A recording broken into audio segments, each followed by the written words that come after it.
Hello and welcome everyone. In today's video I will show you how to change your password on LinkedIn. To do this, it's very simple. You have just to go and open the LinkedIn app.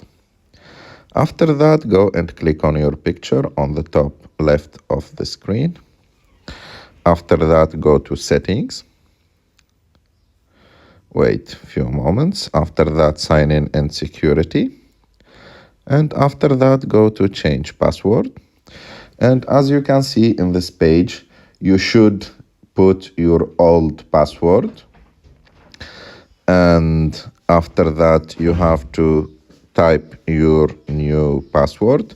And if you don't remember your old password, as you can see, there is an option in the bottom of the screen called Forgot Password. You can click on it. And if you put your old password and the new password 2 times, you can after that click on Save Password, and you can also log out from all the devices where your account is already opened. I hope that you like this video. If you like this video, don't forget to subscribe.